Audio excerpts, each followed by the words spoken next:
Vamos a empezar entonces explicando el sistema endocannabinoide, ¿cierto? Es un sistema que tenemos los seres humanos que empezó a tomar más relevancia a partir de 1990, a partir de la clonación de los primeros receptores de endocannabinoides, ¿cierto? De estos receptores, los primeros se pudieron clonar fueron el CB1 y el CB2, los cuales se encuentran en prácticamente casi todos los sistemas de nuestro cuerpo, con importante relevancia en el cerebro y en la médula espinal, a nivel de regiones corticales, el cerebelo, también a nivel de los ganglios de la base, el bulbo olfatorio. También se encuentran estos receptores en la tiroides, en la vía aérea, en el hígado, en las glándulas adrenales, en las gónadas y a nivel del útero y la próstata. Con respecto al receptor CB2, eso tiene un componente más inmunológico, donde lo encontramos principalmente con los linfáticos, además de eso en el corazón, en el tracto gastrointestinal, en el hueso y en la piel. Es importante comentar que estos receptores son receptores que se encuentran en las terminales sinápticas, que son, además de eso, son acoplados a proteína G de tipo inhibitorio, y que además de eso tienen funciones como disminuir el influjo de calcio a la neurona, y además de eso también actúan inhibiendo la adenosiclasa. Estos receptores además tienen la capacidad de heterodimizarse con otros receptores de catecolaminas y también tienen similitud con los receptores de opiáceos, de glutamina, algunos receptores colinérgicos y también de glicinas. Entonces, ¿cómo funciona este sistema endocannabinoide? Vemos que los receptores CB1, que se encuentran a nivel posináptico, tienen dos neurotransmisores principales. Uno es el 2-araquidonoglicerol y la anandamida, que son los principales endocannabinoides que tenemos. Estos actúan a nivel de los receptores, en este caso del modelo del CB1, inhibiendo la producción de catecolaminas al espacio possinal, y esto me va a disminuir la conducta de cerebelo. ¿Y qué efecto me puede producir esto en el sistema nervioso? A nivel del sistema nervioso puede alterar el aprendizaje, la memoria, la cognición, el control motor, me puede producir ansiedad y depresión. Además de eso, me puede modular el apetito, me puede generar también efecto neuroprotector, a nivel del desarrollo neuronal y también del sueño. A nivel del hígado, me estimula la formación de líquido acítico, además de eso, de lipogénesis, me estimula la fibrosis hepática. A nivel del sistema reproductor, activa como regulador de la fertilidad, la implantación del embrión y el desarrollo embriogénico. Tiene un efecto a nivel del sistema cardiovascular, inotrópico negativo, vasodilatador, y también me puede alterar la función cardíaca, debemos explicar esto. A nivel esquelético me puede disminuir o alterar el metabolismo óseo, y además de eso, la formación de músculo. Me puede alterar también la motilidad gastrointestinal, me puede alterar también la barrera inmunológica de los intestinos, y me puede también estar presente en mecanismo de inmunomodulación, también de náuseas y de vómitos, de la presión intraocular, de la remodelación ósea, broncodilatador, y también tiene algunos efectos en el cáncer. Entonces, los receptores CB2 tienen un componente más inmunológico que neuromodulador, y eso es lo que me hace es disminuir la respuesta inmunológica a nivel de varios sistemas. Uno puede ser los oligodendrocitos, de tal manera me va a disminuir la respuesta inmunológica a nivel del sistema nervioso central, pero otro también a nivel periférico, disminuyendo la respuesta inflamatoria. Y eso, por ejemplo, en el sistema cardiovascular tiene especial importancia, teniendo en cuenta que los receptores CB2 me pueden disminuir el estrés oxidativo, también me puede disminuir las lesiones tisulares en el caso de enfermedad, y además de eso tiene un efecto antiheterogénico y antifibrótico. ¿Qué sabemos que haya ocurrido en el sistema endocannabinoide del anciano? Que sabemos es que los receptores CB1 se han disminuido un 50%, y también se ha comprobado que al disminuir los receptores CB2 hace al anciano más proclive a osteoporosis. ¿Y esto cómo ocurre? Ocurre es que en el anciano y en las células en envejecimiento, pues los receptores CB1 lo que hacen es disminuyen la actividad mitocondrial, disminuyen la respiración mitocondrial, la producción de niveles de AMP cíclico y también de fosforilación a ese nivel, aumenta los niveles de calcio en la célula, aumenta la permeabilidad de las membranas, aumenta la liberación de catepsina, que es una enzima proteolítica, y a nivel del núcleo, los receptores C1 me pueden aumentar la actividad de la rapamicina, y ese nivel me puede aumentar la autofagia y en las células en envejecimiento. De por sí ya la célula envejecida tiene mayor activación inmunológica, mayor activación de la microglia, de los astocitos, ¿cierto? Y una disminución del potencial de acción. Entonces, el receptor endocannabinoide lo que hace es modular esta respuesta para generar menos efecto neuroinflamatorio y de neurodegeneración a nivel del sistema nervioso central. Además de eso, se ha comprobado que al disminuir los receptores endocannabinoides también nos predispone a osteoporosis. Este estudio realizado en ratones jóvenes, que eran ratones de 2 a 3 meses, y ratones ancianos, que eran entre 12 y 15 meses, se encontró que los ratones ancianos tenían una disminución de endocannabinoides endógenos, en este caso del 2-AG, y esto, teniendo en cuenta la diapositiva anterior, pues me iba a disminuir el efecto neuroprotector de este endocannabinoide. Entonces vamos a hablar del cannabis como tal, una vez entendiendo que tenemos un sistema endocannabinoide compuesto por varios receptores, los dos principales, el CB1 y el CB2, pero tenemos otros más, ¿cierto? El cannabis, su origen etimológico es de can, que significa caña, y bis, que es perfumado. Se encuentra principalmente en las plantas de la familia, del género Cannabacea, que son familia de los rosales, del género Cannabis. Tiene floración anual y es de fácil adaptabilidad y se hablan de hasta 800 años antes de Cristo en los textos védicos. Inicialmente se utilizaba en la industria textil, también como alimento y posteriormente como planta medicinal. Tenemos tres variables que son las más relevantes desde el punto de vista de la fitogenética, que es la variante índica, que suelen tener tallos más cortos y son más y tienen más cannabidiol. Luego tenemos la sativa, que son más altas, más fibrosas y son más ricas en THC. Y tenemos una variable silvestre que es la ruderalis, que se usa principalmente para diseño textil.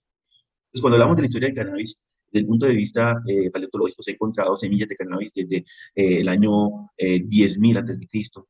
Posteriormente ha habido noción de importante utilidad en la cultura china, japonesa y la India, en todos en varios aspectos de la vida de ellos, puede ser también en la industria textil, también en los rituales y como medicina. Posteriormente, en el papiro de Eber se habla que en la cultura egipcia también se utilizó el cannabis, inclusive en algunos sarcófagos de algunos faraones se encontraron semillas de cannabis. Posteriormente, en la India, en el Atharvaveda, se habla ya de utilización principalmente médica, manejando enfermedades como la desparasitación, también alteraciones visuales, mareo, náuseas y generación de abortos. Aparece en la farmacopea china a través de los libros de Chen Nunpen y con funciones principalmente de mejoría de la ansiedad, de control de náuseas y vómitos y también como laxante. Posteriormente, del año 0 al 2000, cuando ingresa la cultura griega, Galeno habla de un medicamento en el cual se usaba en las personas para el control de la ansiedad, del dolor.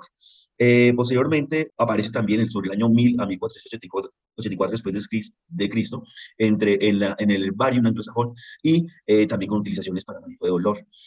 En 1484, teniendo en cuenta los efectos alucinógenos que producía, también por el influjo del opio que venía de Oriente, el Papa Inocencio VIII decidió condenar el cannabis y a partir de ahí se condena en la sociedad occidental. En 1600 él ya entra en el Teatro de la Botánica y ya empiezan a mostrar los diferentes tipos de cannabis que se encontraban. En 1849 se describe el Club del Hachís, en los cuales participaban en Francia importantes escritores como Víctor Hugo, Alejandro Dumas. Ya posteriormente, en 1941, se describe el cannabis como en el farmacopea de los Estados Unidos. En 1960 se considera ya una sustancia de abuso, teniendo en cuenta los efectos alucinógenos en las personas, en la sociedad norteamericana. En 1964 se identifica el THC como sustancia alucinógena. En 1990 ya describimos los primeros receptores de endocannabinoides y se habla del sistema de endocannabidol.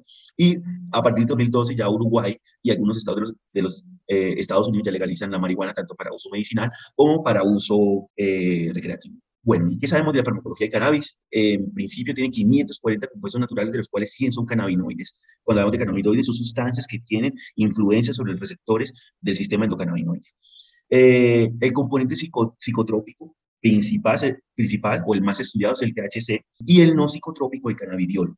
Los receptores más estudiados o los que se han encontrado hasta el momento, el CB1, el GPR55 y el TRPV. Y estas sustancias, tanto el CDB como el THC, pueden tener efecto agonista o antagonista parcial. A partir de los efectos de los cannabinoides en el sistema endocannabinol, la medicina actual ha buscado la forma de fabricar quimiotipos en los cuales hay un balance entre los dos principales cannabinoides, el THC y el CDB. Y se puede balancear a diferentes razones dependiendo del uso que queramos tener en cada forma. Entonces, esos son los receptores. Vemos que los receptores principales son el CB1 y el CB2, que son dependientes de vitamina G. Vemos que el PR55 y el TRB tienen otras vías, sin embargo, dependen también de la fosforilación y de segundos mensajeros. Entonces, vamos a ver que el THC es en general los cannabinoides son altamente lipofílicos, eso se acumula en tejido adiposo y en vaso. Por ejemplo, un cigarrillo de marihuana, del cual una vez encendido, el 30% del THC se pierde en pirólisis y un 37% llega al torrente sanguíneo. De la manera inhalada, en 1 o 2 minutos ya hay niveles importantes de THC en sangre y de manera oral entre 1 y 2 horas. Los cannabinoides, por ejemplo, el THC tiene un metabolismo hepático, del cual el 11-hidroxi-THC es psicotrópico y el 11-9-carboxy-HTC es no psicotrópico, y ese es el que se detecta en la orina en las pruebas de tóxicos. Como endocannabinoides tenemos el 2-araquidonoglicerol y la anandamida, ¿sí? Que son más potentes que inclusive los fitocannabinoides. Dentro de los fitocannabinoides tenemos principalmente el THC, el cannabidiol y la cannabidivarina. Y ahí existen algunos sintéticos como el WIN55, el JWH y el CP55. Dentro de las fórmulas que se han realizado, ya existen varias presentaciones y en algunos países ya son legales para uso médico. Por ejemplo, el Sativex, que se usa en spray, ya es indicado en la espasticidad por esclerosis múltiple. En el dolor neuropático también ya es legal en Canadá, en México y en muchos países de Europa. Tenemos también el Cesamer, el Cenemes y el Marinol, que son cápsulas que ya son legales, el primero en Reino Unido, en Estados Unidos, el Canimex en Alemania y Austria, y el Marinol en Reino Unido e Irlanda. Estados Unidos y Canadá. Tenemos otras presentaciones también como soluciones, también tenemos algunas tabletas y también tenemos la planta como tal. ¿Qué aplicaciones terapéuticas tenemos? Tenemos aplicaciones de alta evidencia, con alto nivel de evidencia y otros con menor nivel de evidencia. Los de mayor nivel de evidencia es en el dolor neuropático, en el caso de los preparados ricos en THC, en la esclerosis múltiple, en la espasticidad, también la THC, en la epilepsia, los ricos en CBD, en cáncer, los ricos en THC, y en pérdida de peso, los ricos en THC. ¿Y cuál sería ese mecanismo de acción por el cual se explica que el cannabis tenga algún efecto a nivel de en la epilepsia? Entonces encontramos que el principal cannabinoide es el CBD, y lo que se habla es de su efecto antagónico a nivel del receptor del GPR55, disminuyendo la entrada de calcio a la célula, y al retículo endoplasma. Además de eso, también actúa a nivel del TPRB1, en el cual genera un efecto antagonista y que a la vez desensibiliza este receptor. Esto me va a disminuir la entrada de calcio a la mitocondria y al retículo sarcoplásmico, y esto me va al final disminuir los niveles de calcio intracelular, por lo cual va a haber menos producción y también liberación de catecolaminas al espacio postsináptico. Además de eso, también actúa bloqueando la adenilatociclasa, por lo cual disminuye la recaptación de la adenosina, y así la adenosina tiene un efecto neuromodulador negativo, me va a ayudar a disminuir también el umbral convulsivo. Entonces tenemos tres efectos. Uno a nivel del GPR55, uno a nivel del TRPV1, que es básicamente la disminución de la entrada de calcio en la célula, y otro a nivel de la adenosina, que me va a aumentar los niveles. Y esos me van a producir un efecto excitatorio negativo y por ende la disminución del umbral convulsivo. Por otro lado, tenemos en el dolor crónico no oncológico, que tenemos una diana, que es los receptores CB1, los cuales vamos a actuar a través del THC, de otros también como el dronabinol y la nabilona. ¿Y cuál es el mecanismo de acción? También es disminuir la liberación de neurotransmisores excitatorios postsinápticos. ¿Sí? Y lo hacemos a través de canales de potasio y canales de calcio, como los receptores CB1. Por otro lado, también se han estudiado en las enfermedades neurodegenerativas. Hay un efecto en el cual se ha estudiado que los receptores CB2 me pueden disminuir la producción de radicales libres de oxígeno a nivel de la microglia. Además de eso, me pueden también disminuir la acción del glutamato, y también me pueden bloquear la formación de agregados amiloides dependientes de ese tipo. ¿Cuáles serían los efectos adversos principales entonces del cannabis? Entonces, tenemos efectos psicodélicos como euforia, hiperactividad, alucinaciones. A nivel gastrointestinal me puede producir boca seca, anorexia, náuseas. A nivel del sistema nervioso central me puede producir mareo, vértigo, fatiga, dolor de cabeza, me puede producir migraña. Y a nivel musculoesquelético, mialgia y debilidad muscular. En los pacientes ancianos lo que más he encontrado es alteración de la marcha, inestabilidad y aumenta el riesgo de caídas. También me genera disminución de la memoria a corto plazo y empeoramiento de las alteraciones cognitivas previas. Además de eso, también me aumenta el riesgo de enfermedad cardiovascular, como infarto de miocardio, muerte por arritmias, muerte súbita y stroke. Y a nivel del estado mental me aumenta el riesgo de depresión. ¿Y cómo está el uso entonces del cannabis desde el punto de vista medicinal de los pacientes mayores? Este estudio realizado en los Estados Unidos desde 2015 a 2018, que fue el punto de inflexión de la legalización en varios estados. Vemos que los estados que están en verde en ese mapa son de uso recreativo y medicinal, y los estados de verde claro son solamente medicinal. Vemos que hay un aumento de consumo en pacientes mayores de 65 años, que pasó del 2.4% al 4.2%. Las poblaciones que principalmente utilizaron el cannabis fueron hombres. Vemos hombres, además de eso, con alto nivel escolar, y además de esto, de altos ingresos. Vemos además que las enfermedades crónicas, los pacientes que tenían cáncer fueron los que más usaron y además de esa enfermedad cardíaca también. Vemos que el uso en la enfermedad cardíaca tuvo un importante aumento, casi el doble a partir del 2017. Los pacientes que por excelencia siempre han usado el cannabis han sido los pacientes oncológicos. Además de eso, es importante comentar que de los pacientes que consumen cannabis, gran parte de estos pacientes, o alguna parte importante, tenían alteraciones del estado, habían sido tratados para enfermedades psiquiátricas en los últimos años. Importante comentar acá que entre los que tenían adicciones previas como el tabaco y alcohol, los pacientes que más utilizaron cannabis fueron los que tenían adicciones al alcohol. Entonces, dentro de las indicaciones que tenemos principalmente para el cannabis en la actualidad, vemos que hay un hueco, hay un vacío en la evidencia, vemos que varios estudios nos muestran algunos efectos beneficiosos, pero otros definitivamente no lo muestran, y de eso vamos a hablar el día de hoy. Listo, muy bien. Entonces vamos a continuar la presentación hablando entonces de qué tanto sabemos los médicos sobre el cannabis. Básicamente esto es muy importante porque el 49 al 95% de los pacientes van a preguntar por cannabis dentro de la consulta externa. Y cuando vemos en esta revisión de la literatura que aparece en el 2021, vemos cómo se incluyeron 19 estudios cuantitativos y 2 estudios cualitativos en diferentes partes del mundo y con diferentes médicos incluidos, desde médicos generales hasta especialistas de diferentes ramas. Y vemos entonces que el 78% de los médicos se siente incómodo al hablar de cannabis, sea desde el uso recreacional como desde el uso médico. Y desgraciadamente solamente tenemos un 10 a un 34% de los médicos incluidos en esta revisión sistemática, médicos que conocen sobre el cannabis, sus indicaciones y posibles riesgos, y no se sienten incómodos de hablar con sus pacientes acerca de estos medicamentos.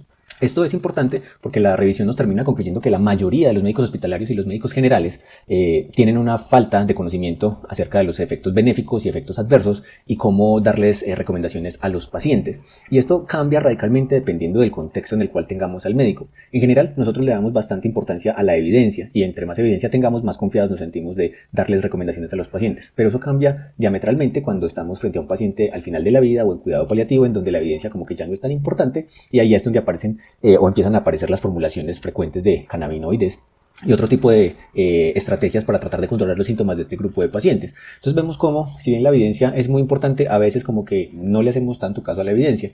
Entonces uno dice, bueno, en general la mayoría no tenemos mucho conocimiento del cannabis, pero uno esperaría que los médicos que más entrenamiento deban tener dentro de estos, que serían los psiquiatras, tuvieran un mayor conocimiento frente a el cannabis y sus posibles efectos adversos y beneficios para la formulación en pacientes adultos y en pacientes ancianos. Sin embargo, vemos en este estudio colombiano que aparece en el año 2021 en la revista de investigación del cannabis. Acá se hace entonces una encuesta de psiquiatras colombianos de diferentes zonas del país con representación de eje cafetero y en su mayoría con más de 5 años de experiencia. Y vemos que los psiquiatras en términos generales están en contra de utilizar el cannabis para el control de síntomas psiquiátricos en pacientes, por ejemplo, con esquizofrenia, depresión, trastorno postraumático, agitación, demencia, ansiedad y trastornos del sueño. Sin embargo, cuando vemos la postura frente a otros síntomas que no son psiquiátricos, como por ejemplo los pacientes con cáncer, con caquexia, con espasticidad por esclerosis múltiple, dolores neuropáticos, epilepsia intratable, dolor crónico, no oncológico y oncológico y náusea debida de quimioterapia, la mayoría están a favor de utilizar los cannabinoides para el control de este tipo de síntomas. Sin embargo, el estudio nos muestra entonces que hay una tabla de 2x2, una tabla de contingencia, en donde vemos que definitivamente las opiniones de los psiquiatras en Colombia están bastante divididas, y es que vemos que el 48% de los psiquiatras dijeron que sí, a favor de la utilización de cannabis para síntomas psiquiátricos y no psiquiátricos, pero casi que la otra mitad, el 45%, dijeron que sí para síntomas no psiquiátricos, pero dijeron que no para síntomas psiquiátricos. Entonces vemos cómo los especialistas con mayor entrenamiento en este tipo de medicamentos con efecto psicotrópico están bastante divididos en Colombia, tanto así que el artículo termina concluyendo que hay una falta de conocimiento bastante importante, no solo acerca de la farmacocinética, farmacodinámica, efectos benéficos y adversos de los cannabinoides, sino también del estado legal del cannabis médico, de uso médico en el país, y de los métodos por los cuales los pacientes pueden lograr acceso a estos productos que están regulados por el gobierno, que vienen ya siendo regulados desde el 2016, como vamos a ver hacia el final de la presentación. Entonces vemos cómo en Colombia no estamos tan diferentes como estamos en otras partes del mundo frente a conocimiento para la formulación de este tipo de medicamentos. Entonces, ¿cuál es el paso que tenemos que seguir? Pues empezar a hacer actividades como estas en las cuales se conoce y se aprende del cannabis, de sus posibles efectos y la literatura que tenemos disponible acerca de si sirve o no sirve y para qué no sirve. Ya Hernán nos hablaba un poco de la epidemiología en los pacientes ancianos, pero yo quisiera mostrarles dos cosas que me parecieron a mí dramáticas. Uno es que cuando uno mira los datos de consumo de cannabis en los pacientes mayores de 65 años, vemos que del 2006 al 2008 hubo casi un incremento de 10 veces el consumo de cannabis, tanto de uso recreativo como de uso médico en esta población. Y cuando vemos en los datos canadienses, vemos que para la franja de mayores de 65 años, casi que la mitad de los pacientes consumen cannabis con fines médicos y la otra mitad se divide entre uso recreativo, un 25% casi, y un uso mixto en un 23.6%, casi otro 25%. Con lo cual es importante conocer cuáles son las opciones desde el punto de vista médico para ofrecerles a estos pacientes, porque si bien en Canadá viene siendo legalizado y reglamentado el uso de cannabis para el uso médico desde el 2018 solamente, en Colombia ya venimos haciendo, digamos que, algunos avances desde el año pasado frente a este tipo de, digamos, de acceso a estos medicamentos. Entonces vemos cómo esta franja de la población va a ir cambiando el paradigma frente a el consumo de cannabis, tanto recreativo como médico. Vemos entonces que las actitudes frente al uso de los medicamentos que contienen cannabis van a estar influenciados tanto por los usos percibidos para los síntomas crónicos de los pacientes, también van a estar influenciados por los efectos secundarios que se presentan, por las barreras que se puedan percibir para la formulación, pero también las recomendaciones acerca de estos medicamentos, las investigaciones, la facilidad de formulación y la toma de decisiones conjunta con el paciente van a influenciar entonces la prescripción o no, o la manera en la cual vamos a darle información a los pacientes para que consuman o no consuman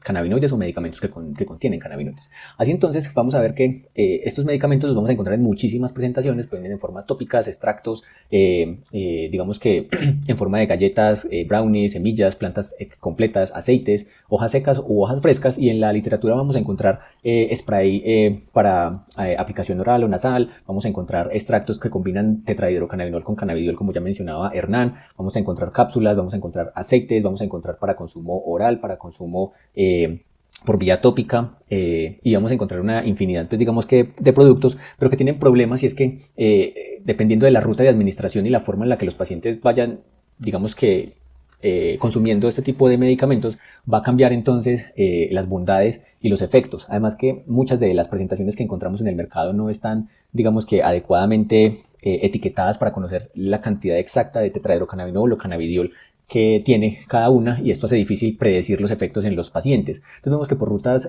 fumadas, digamos que como la combustión es más alta, pues tenemos muchas más probabilidades de tener contacto con hidrocarburos aromáticos policíclicos, lo que no pasa con el vapeo, y evidentemente pues tenemos las formas orales, que son las que vamos a conseguir más estandarizadas en fabricación, como vamos a hacer hacia el final, y otras rutas que son las tópicas, que tienen pues absorciones digamos que mucho más variables y que van a ser difíciles de utilizar, pero que pueden ser bastante útiles en problemas muy locales. Dependiendo entonces de la ruta que se elija para consumir el cannabis, pues entonces vamos a tener inicios más rápidos en las formas fumadas o vapeadas de 5 a 10 minutos, a inicios mucho más prolongados, por ejemplo en las formas orales, que pueden ir hasta 180 minutos, con duraciones también variables y con ventajas y desventajas de una o la otra, que pueden ser, por ejemplo, dado el inicio rápido de la forma fumada o vapeada, vamos a tener entonces una acción mucho más rápida de dolor. El dolor agudo puede ser tratado, digamos, de una manera más eficaz, pero requiere pues que el paciente tenga cierta destreza, que tenga un vapeador, si lo que va a utilizar es un vapeador, que no siempre son baratos y que no todos son portátiles,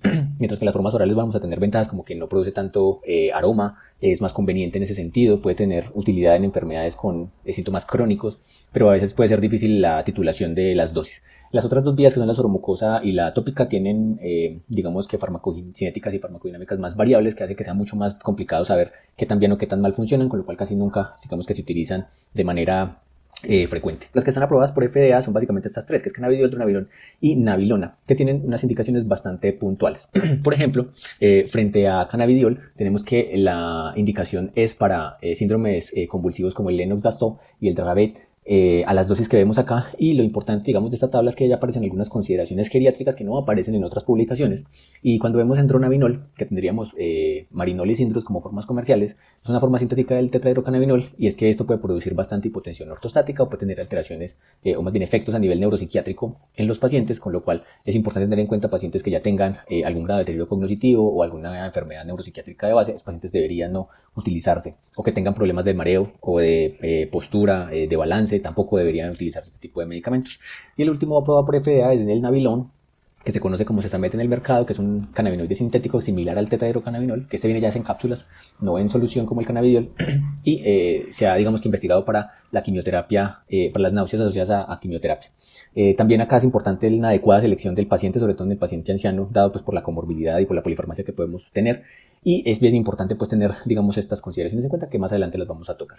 Entonces vemos que en cuanto a presentaciones tenemos mucho, en cuanto a formas farmacéuticas tenemos bastantes, y en cuanto a medicamentos comerciales también tenemos muchos.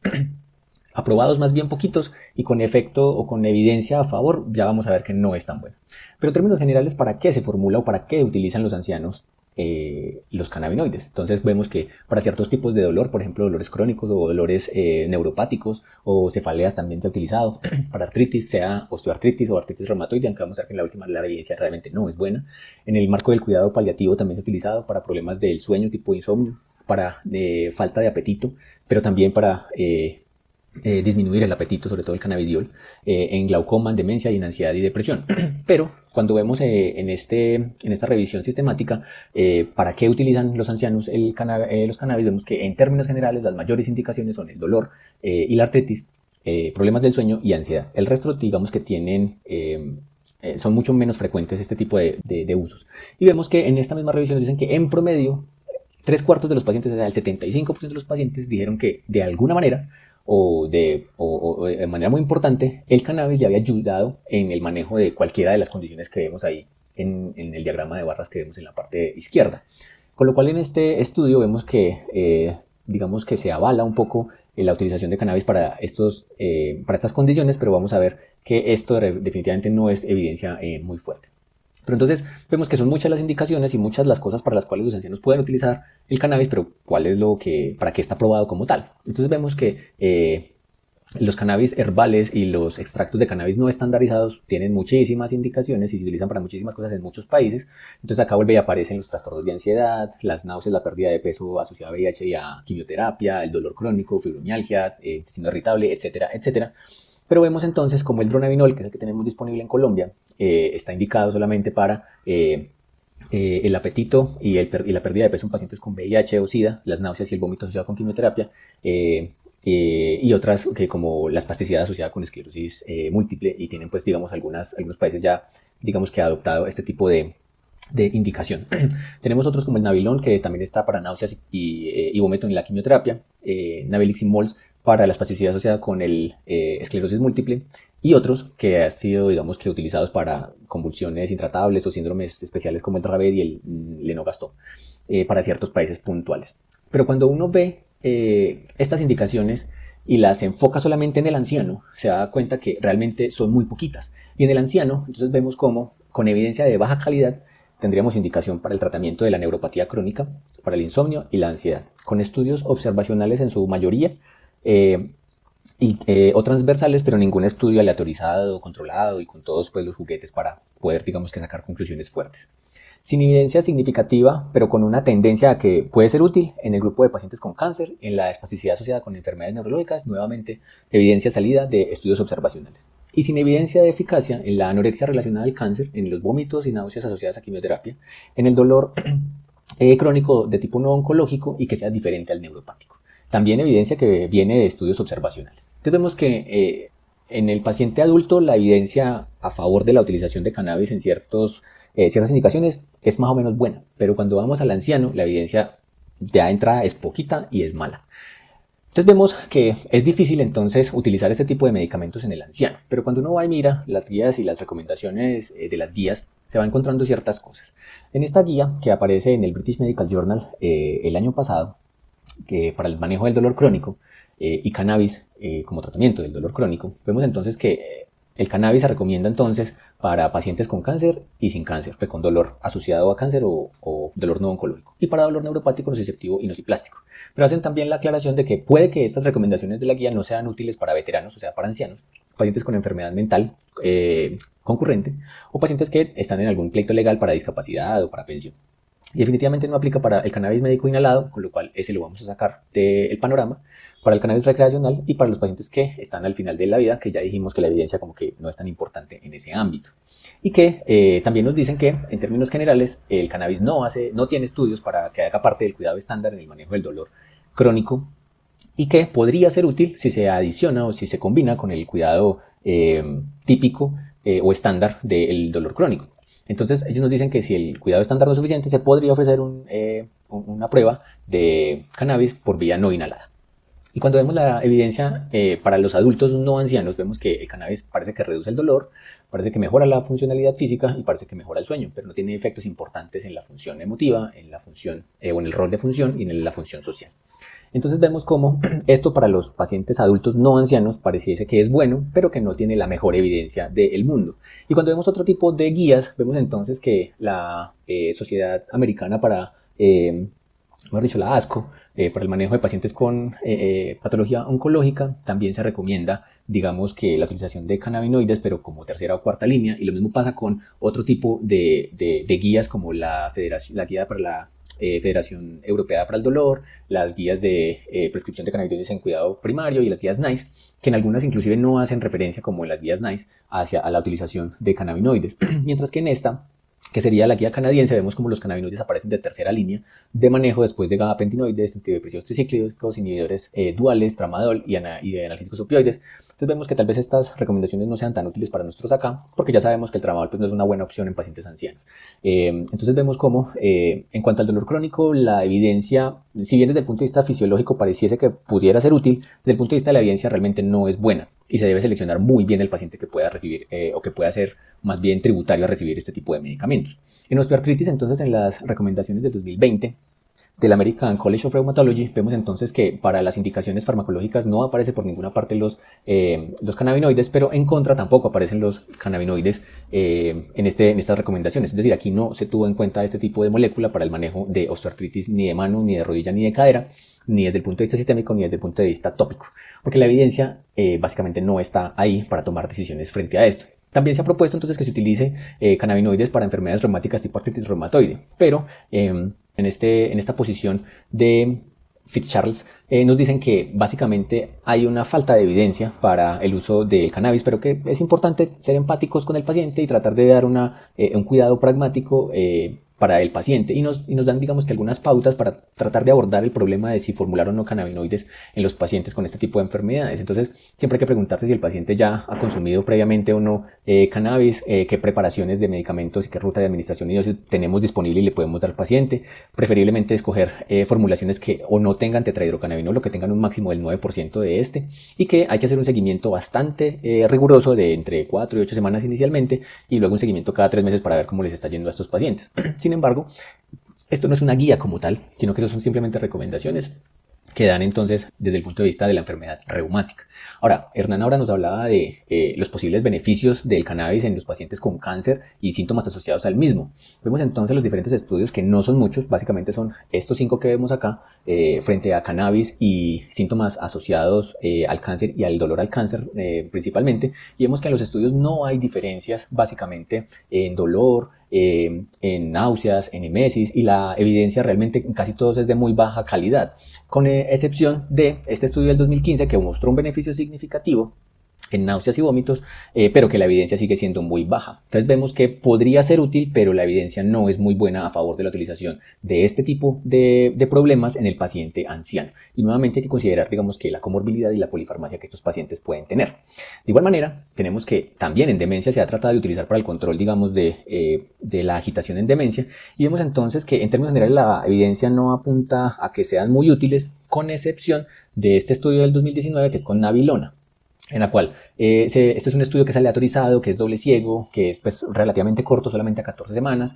pero que echa mano a una técnica que es el cruce de datos, en el cual se incluyeron muy poquitos pacientes, realmente solo 38 pacientes, pero que tenían una media de edad de 87 años y en que en su mayoría eran hombres, el 77% eran hombres. Y ellos lo que hacían era darles, comparar nabilone versus placebo, 6 semanas les daban a los pacientes, luego se hacía una semana de lavado y se invertían los grupos, es decir, a los de placebo les daban nabilone y a los de nabilone les daban placebo.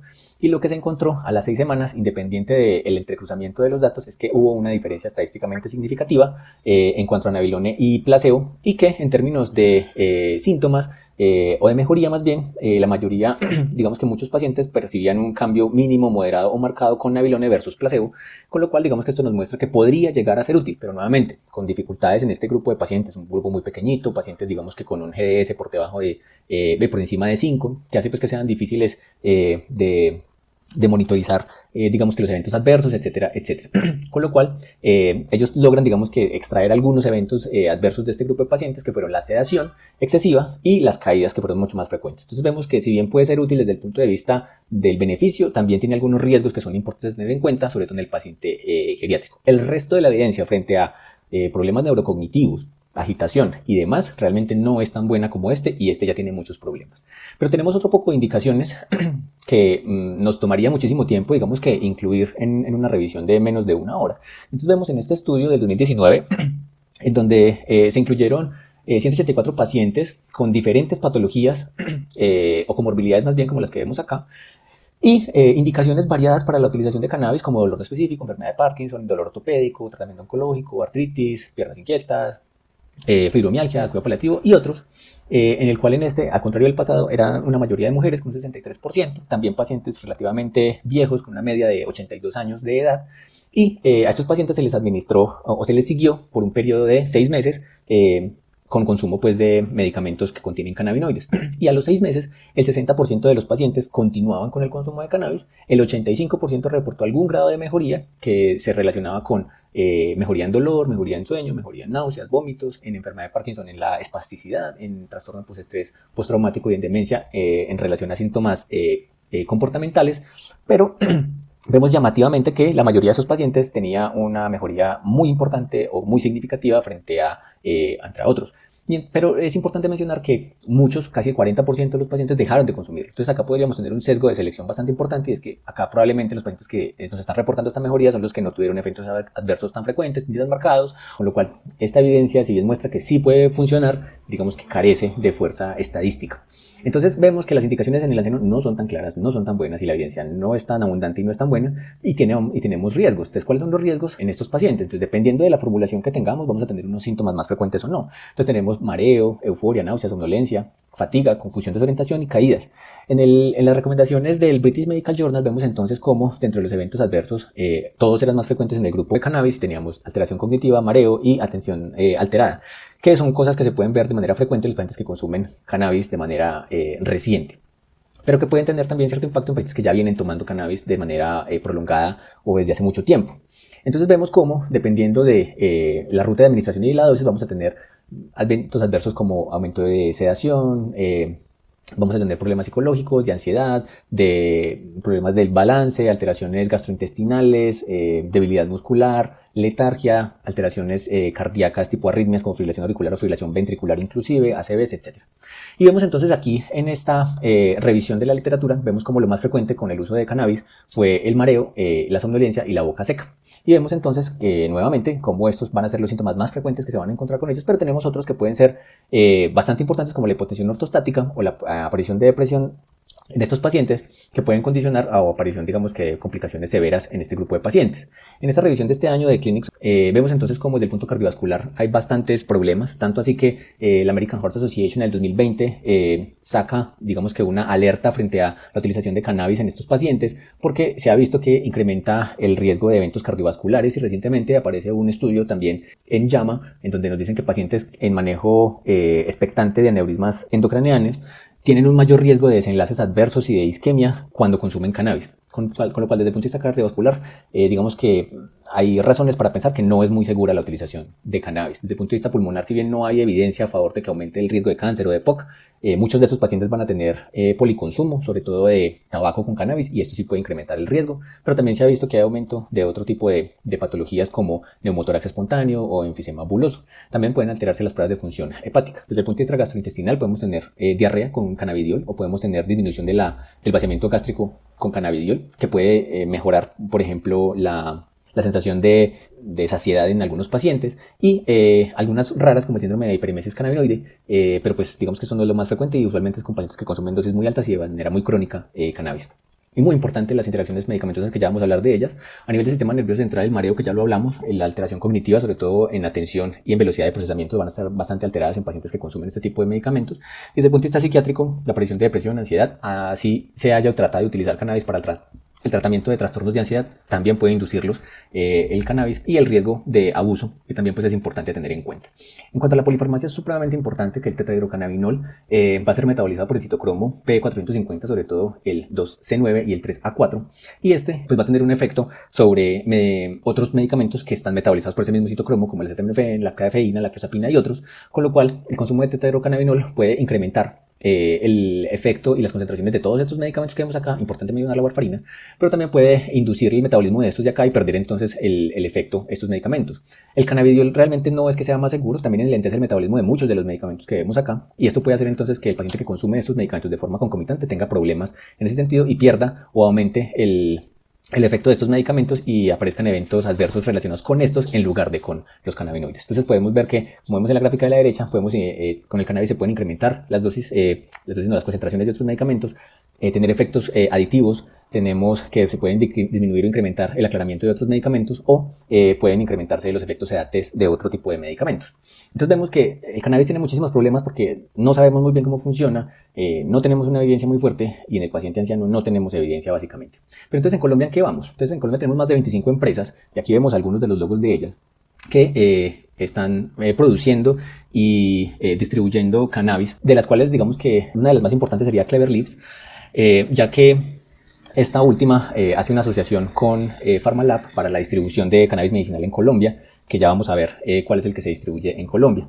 Esto es tan importante porque en Colombia, digamos que desde el 2016 ya viene creándose un marco regulatorio para la producción de cannabis, y desde el 2017 y 2018 ya se han empezado a hacer esfuerzos en cuanto a la estandarización para la producción de este tipo de sustancias, y ya desde el 2021 se pueden conseguir cannabis medicinales de forma legal en droguerías.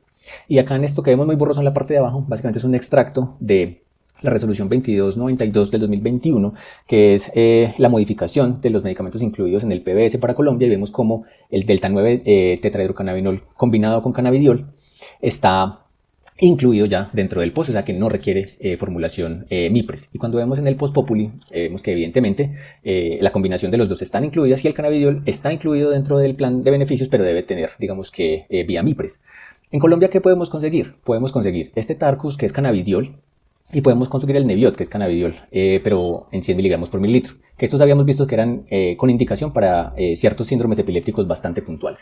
Pero podemos conseguir muchísimas otras, como todas estas que vemos acá, que son preparados para belleza, para el aliento, para otra serie de indicaciones que no tienen nada que ver y que no tienen unas condiciones, digamos que adecuadas para considerarse como tal medicamentos para la utilización en pacientes con alguna patología. ¿Cómo vamos a formular esto? Entonces siempre hay que tener muchísimo cuidado en cuanto a la vía de administración, cuánto le vamos a dar, los eventos adversos que puede tener el paciente, si está en embarazo o no, y si el paciente va a manejar o no, porque se ha visto que incrementa el riesgo de choques en pacientes que toman este tipo de medicamentos. Aquí tenemos un par de guías que uno podría hacer durante la consulta para tener en cuenta para la formulación de este tipo de medicamentos. Y entonces, ¿por qué voy a considerar el uso de cannabis? Mi paciente tiene dolor, tiene agitación, anorexia, etcétera. ¿Cuáles son las opciones de tratamiento? ¿Cuáles son las expectativas de mi paciente y las mías cuando le voy a mandar este medicamento? ¿Cuáles son los posibles efectos adversos? ¿Cuáles son los riesgos?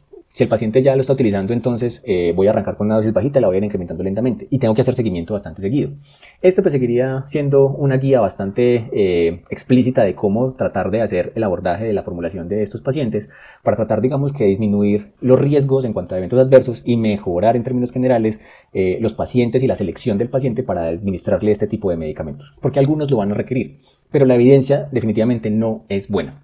Finalmente, este medicamento pues no es inocuo, como ya lo hemos visto, y algunos pacientes pueden desarrollar tolerancia, y existen algunas herramientas como el CULDIT-R para evaluar si el paciente tiene o no dependencia al cannabis, y que son especialmente diseñadas para el paciente anciano. Sin embargo, digamos que eso sería otro capítulo diferente, y vemos entonces cómo el cannabis debemos conocerlo y debemos saber cuáles son las indicaciones y cuáles son las contraindicaciones para la formulación de este medicamento.